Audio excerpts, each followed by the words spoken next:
ज्योतिष के आज के विशेष कार्यक्रम में आप सबका हमारे साथ बहुत बहुत स्वागत और अभिनंदन। मित्रों, अगर आप विदेश जाने की सोच रहे हैं या अपने कार्य क्षेत्र से या अपने स्टेट से आप अदर स्टेट में जाने का प्रयास कर रहे हैं और खासकर विदेश की धरती पर आप एजुकेशन के लिए जा रहे हैं, आप वहाँ जॉब के लिए जाना चाह रहे हैं या आपका सेटलमेंट का वहीं विचार बन रहा है, तो आज का कार्यक्रम आपके लिए खास है। मैं ऐसे खास तथ्यों पर यहाँ पर बात करने जा रहा हूँ जिससे आप सहज ही घर बैठे ये समझ सकते हैं कि क्या हमारे लिए अपने घर से बाहर अच्छा रहेगा भी या नहीं। क्या हम विदेश में जाकर सेटल हो पाएंगे, एजुकेशन या फिर करियर बनाने के लिए आप विदेश रह सकते हैं और रहकर कितना ग्रो कर सकते हैं। इन सब टॉपिक को हम यहाँ पर आज चर्चा में लेंगे। आगे बढ़े इससे पहले एक निवेदन, अगर आप पहली बार हमारे चैनल पर विजिट कर रहे हैं तो चैनल को सब्सक्राइब कर लीजिए और बेल आइकन साथ में जरूर प्रेस कर लें ताकि आने वाली कार्यक्रम की नोटिफिकेशन आपको प्राप्त हो सके। देखिए, कैसे वो योग बनते हैं जब हम ये निश्चित कर लें कि वास्तव में हमें यहाँ पर छोड़कर किसी अदर स्थान पर चले जाना चाहिए। ऐसे में भी कई बार हमारा अच्छा खासा कारोबार होता है या हमारी अच्छी खासी नौकरी होती है, लेकिन फिर हम दूसरों को देख करके या फिर किसी के कहने पर आकर के हम विदेश जाने का विचार बना लेते हैं या अपने स्टेट से अदर स्टेट में हम अपने कार्य को सेटल करने का विचार कर लेते हैं। लेकिन होता क्या है कि कई बार वहां जाकर हमें फायदा नहीं बल्कि घाटा वहन करना पड़ता है। ऐसे में हम क्यों ना पहले ही विचार कर लें, क्योंकि तब पछतावा क्या करे जब चिड़िया चुग गई खेत। जब सब कुछ तितर बितर हो जाए तब हमें विचार करने से अच्छा है कि हम पहले उस पर विचार करें।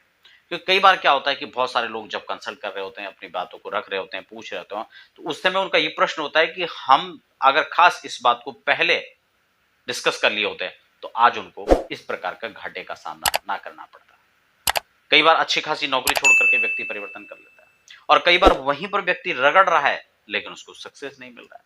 तो ऐसे योग अपनी कुंडली के अंदर आप देख सकते हैं। क्या करना है, बड़े छोटे से मैं कुछ सूत्रात्मक विधि से आपको यहां पर बताऊंगा ताकि आप बड़े इजी वे में समझ सकें। विदेश यात्राओं को लेकर के, क्या विदेश की यात्राएं आपके कुंडली के अंदर है? क्या आपके हाथों में ऐसी कुछ लकीरें हैं जो आपको विदेश घुमा सकते हैं? देखिए, जब भी हम इन यात्राओं की बात करते हैं कुंडली में हम सबसे पहले राहु को देखते हैं, क्योंकि जनबल की बात हो, धनबल की बात हो या बाहुबल की बात हो, तो राहु मात्र एक ऐसे देवता बनते हैं, ऐसे ग्रह बनते हैं जो आपको विदेश ले जाने में सबसे ज्यादा सफलता प्रदान करते हैं।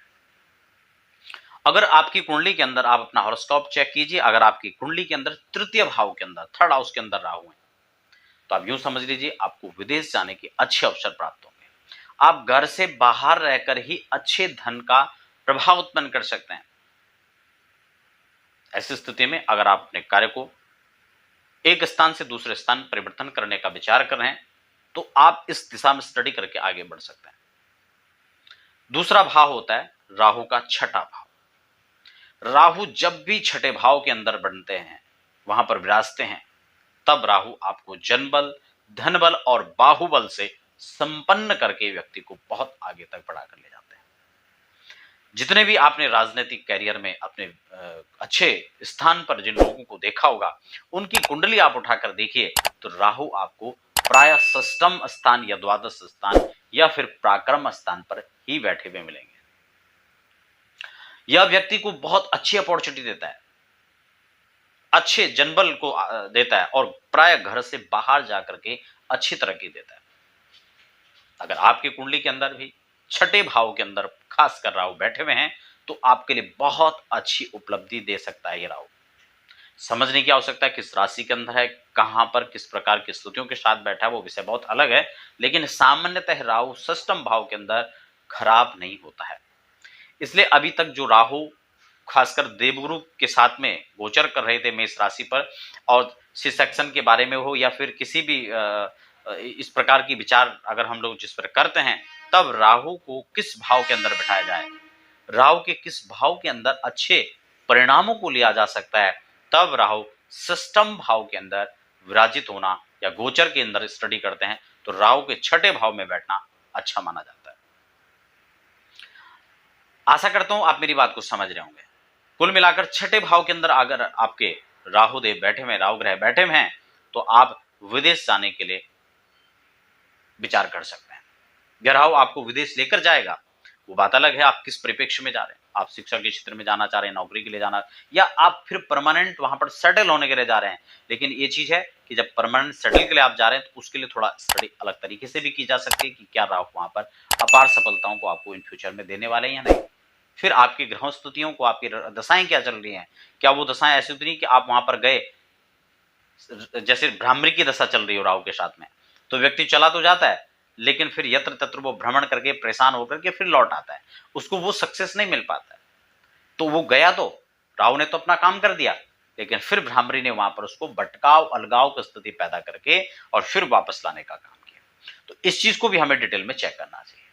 तो दूसरी बात यहां पर अष्टम भाव का जब राहु होता है, अष्टम भाव का राहु आपको कहीं ना कहीं पराक्रम तो उत्पन्न करता ही है, लेकिन यहां पर आपको शॉर्ट टाइम कुछ रोग भी उत्पन्न करा सकता है।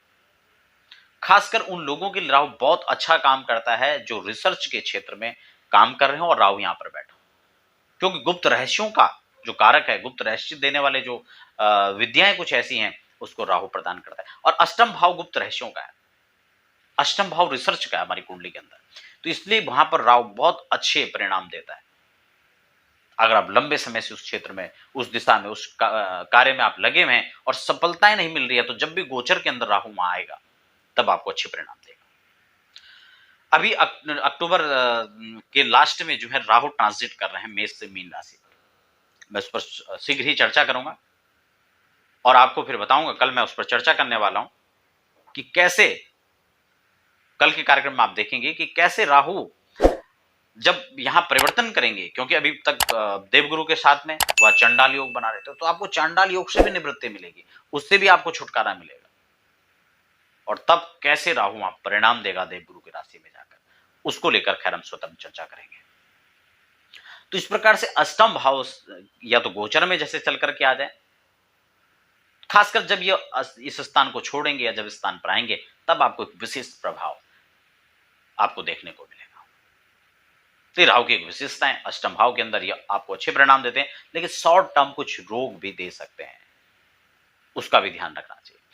दूसरा एक और भाव होता है कि जब नवम भाव के अंदर भी राहु बैठते हैं, हाँ वो बात अलग है कि भाग्य में कहीं ना कहीं, भाग्य के परिप्रेक्ष्य में आपको कहीं ना कहीं यह एक रोड़ा लाने का भी काम कर सकते हैं, वहां पे एक विक्षेप करने का भी काम कर सकते हैं, लेकिन लॉन्ग टर्म अगर देखा जाए तो व्यक्ति को कुछ सफलताएं भी प्रदान करता है, क्योंकि तब केतु पराक्रम में बैठे होते हैं और केतु की हाँ आमने सामने की जब दृष्टि रहेगी तो ऐसे में व्यक्ति आध्यात्मिक बन जाएगा। या फिर मान लो कि राहु ही आपके थर्ड भाव में तो केतु यहां बैठे होंगे, तो ऐसी सिचुएशन के अंदर व्यक्ति के अंदर आध्यात्मिकता भी आएगी, व्यक्ति सोच विचार कर काम करने वाला हो जाएगा। और निश्चित रूप से जब व्यक्ति विचार विमर्श करके, सोच विचार करके और एक रोड मैप तैयार करके जब अपनी यात्रा को आरंभ करेगा तो सफलताओं का मिलना बड़ा लाजमी हो जाएगा। परिश्रम प्रकार पुरुषार्थ व्यक्ति का बढ़ जाएगा और जहां मेहनत होगी वहां रहमत जो है आज नहीं तो कल जरूर होगी। तो इस प्रकार से भाग्य भाव के अंदर राहु बैठ करके काफी अच्छे रिजल्ट देते हैं। वहीं एकादश में बैठ करके भी राहु अच्छे परिणाम देते हैं, लेकिन यहां कभी कभी शिक्षा में व्यवधान उत्पन्न कर देते हैं, कभी कभी संतति से परेशान कर देते हैं, कभी कभी संतान होने में डिले होना, इस प्रकार की जो समस्या है वह व्यक्ति को फेस करना पड़ता है। और द्वादश के राहु वो तो बहुत अच्छे हैं, विदेश जाने के लिए द्वादश का राहु बहुत अच्छा माना जाता है। वो व्यक्ति को विदेश में लेकर के जाता है और अच्छी स्थिति में व्यक्ति को वहां पर लाभ परिणाम भी देता है। तो जिन व्यक्तियों की कुंडली के अंदर द्वादश भाव में राहु हैं, वो बड़े धैर्य के साथ इस बात को ध्यान में रखें कि उन व्यक्तियों को इस प्रकार की संभावनाएं मिलेंगी। हम बात दशाओं की कर लेते हैं। जब भी व्यक्ति के जीवन में राहु की दशा आती है, वो बात अलग है कि राहु की दशा कई बार बहुत भयावह होती है, बहुत लंबे समय तक होती है, व्यक्ति को बहुत उतार चढ़ाव का सामना करना पड़ता है, अच्छे खासे व्यक्ति की गाड़ी पटरी पर है, सब कुछ ध्वस्त होता हुआ भी दिखता है। लेकिन एक बात यह भी है कि अगर वहीं राहु अच्छे परिणाम दे रहे हैं तो व्यक्ति को बहुत अपार सफलताओं को भी देता हुआ राहु दिखाई देता है। बात राहु की हो या शनि की, दोनों ग्रह जब देते हैं तो छप्पर फाड़ करके देते हैं, इसमें कोई तनिक संदेह नहीं है। ये गोचर में अपना बहुत अच्छा प्रभाव दिखाते हैं, काफी लंबे समय तक एक स्थान पर रहते हैं। शनि तो खासकर 2.5 साल तक ही ढैया उनकी चलती है पूरी, बहुत कुछ सीखने को मिलता है, बड़ी लपेटें पड़ती हैं, बड़े थपेड़ पड़ते हैं। बड़े संघर्ष के साथ व्यक्ति को गुजरना पड़ता है। और एक चीज ये निश्चित है कि जब जितना सोना तपता है उतना फिर वो चमकता है। मनुष्य को भी जितनी प्रकार से व्यक्ति को वेदना सहनी पड़ती है, जितने कष्ट सहन करने पड़ते हैं, फिर एक समय में वह भी नहीं करता है। ये एक प्रकृति का एक सिस्टम, एक नियम है ये। तो राहु की दशा व्यक्ति को विदेश लेकर के खासकर जाती है और अच्छे परिणाम देकर के आती है। बात चंद्रमा की दशा की, तो धन संयुक्त करके व्यक्ति को चंद्रमा की दशा भी विदेश लेकर के जाती है। ऐसे संयोग चंद्रमा की दशा में बनते हैं कि व्यक्ति को विदेश में ज्यादा से ज्यादा रहने को मिलता है। मातृभूमि से दूर करके कई बार चंद्रमा बहुत व्यक्ति को अच्छे परिणाम देता है। तो चंद्रमा की दशा हो, राहु की दशा हो, या फिर शुक्रदेव की दशा, यह व्यक्ति के जीवन में लग्जरी संसाधनों को बढ़ाएगा।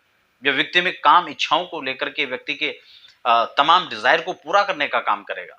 तमाम प्रकार की आकांक्षाओं पर व्यक्ति को आगे बढ़ाने का काम करेगा, उसकी आकांक्षाओं पर खरा उतरने का काम करेगा। और शुक्रदेव वहीं भौतिक जनजीवन को, व्यक्ति के काफी भौतिकता को बढ़ाएंगे, काफी व्यक्ति की अध्यात्मता को बढ़ाएंगे। आपके रिसर्च से संबंधित, जैसे मैं राहु की बात कर रहा था, शुक्र भी उसमें काफी सपोर्ट आपको करेंगे।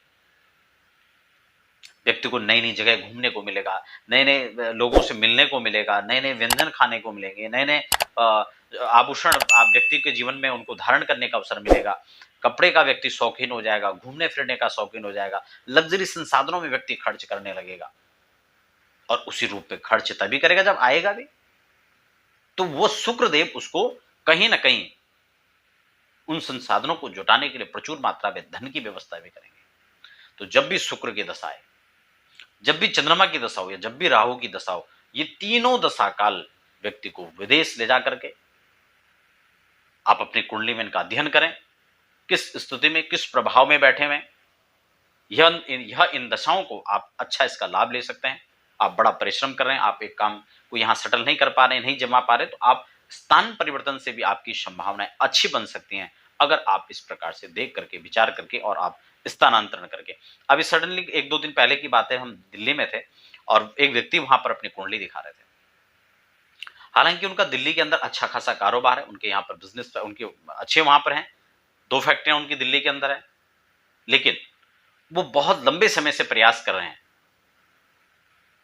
कि वो या तो मुंबई में या फिर श्रीनगर में अपना कोई इंडस्ट्री शुरू करने के लिए, लेकिन विचार ही कर रहे हैं, लेकिन पूर्ण प्रयास उन्होंने नहीं किया और वो काम थोड़ा थोड़ा पेंडिंग पड़ा था, क्योंकि यहां व्यस्तता के कारण, या तो यूं समझ लीजिए वो नहीं बना पा रहे थे।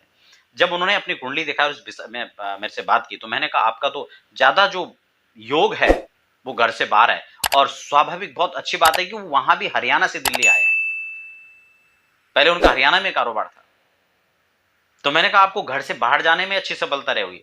उन्होंने कहा गुरुजी मैं तो इससे पहले दिल्ली में, हरियाणा में था और वहां पर मुझे अच्छी सफलता नहीं मिली, बहुत लंबे समय तक वहां पर रहना पड़ा।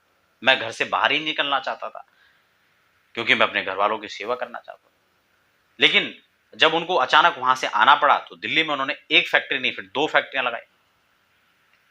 और अब जब इस दिशा में वो बाहर के लिए बात करें, तो मैंने उनको बिल्कुल हरी झंडी दी कि आपका कार्य जितना आप यहां से बाहर निकल करके आप फैला सकते हो, उतना आपका कार्य फैलेगा।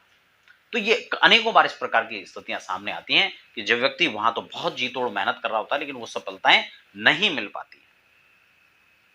ऐसे में व्यक्ति जब घर से बाहर जाता है, जब विदेश में जाता है, उनकी कुंडली में भी खुद जिस प्रकार की संभावना है, तो उन्होंने कहा कि मैं अभी बाहर मेरा आना जाना होता है, लेकिन कार्य के उसी परिवेश में होता है, लेकिन वहां पर भी दूर या लंबी अवधि के लिए मैं नहीं जाता हूं, अपने काम के लिए जाता हूं और फिर शीघ्र ही बाहर जो है वापस लौट आते हैं। तो ऐसे जीवन काल में व्यक्ति को जो अवसर मिलते हैं, तो बहुत अच्छे संयोग को लेकर के आते हैं, बहुत अच्छे परिणाम को लेकर के व्यक्ति के जीवन में वो आगे बढ़ते हैं। तो इसलिए राहु की दशा, शुक्र की दशा या फिर चंद्रमा की दशा व्यक्ति के जीवन में जब आती है, तो ये अपार सफलताओं को लेकर के पाती है। लेकिन एक और ध्यान रखने वाली बात है, जब मैंने एक पिछले एपिसोड में आपके साथ चर्चा किया था कि सबसे शुभ ग्रह की दशा कैसे सबसे अशुभ हो जाते हैं, उसमें मैंने यह भी आपको बताया था कि शुक्र की दशा में और देवगुरु बृहस्पति की दशा में स्वास्थ्य से संबंधित कई बार समस्याएं उत्पन्न होती हैं। व्यक्ति के जीवन में ऐसे अचानक से मोड़ आते हैं कि कई बार सीजर तक की स्थिति आ जाती है, कई बार केस बिगड़ जाते हैं, कई बार संभावनाएं जो है, जो स्वास्थ्य की होती है वो काफ़ी डगमग हो जाती है। तो वो एक अलग पक्ष है, उसमें गंभीरता से विचार करने की बात है कि वो किस स्थिति में ऐसा होगा। लेकिन खासकर जब हम विदेश जाने के परिप्रेक्ष्य में या धन और लग्ज़रियता की परिप्रेक्ष्य में जब हम बात कर रहे हैं, तब यह शुक्र अच्छे परिणाम दाने देने वाले होते हैं। इसमें भी शुक्र शुभ भाव में, अशुभ भाव में, शुभ ग्रह के साथ में, अशुभ ग्रह के साथ में, शुक्र नीच के, उच्च के, अपने मूल त्रिकोण राशि में, ये सब बातें भी और उनकी डिग्रीज़ पर भी ये सब चीज़ें निर्भर करती हैं।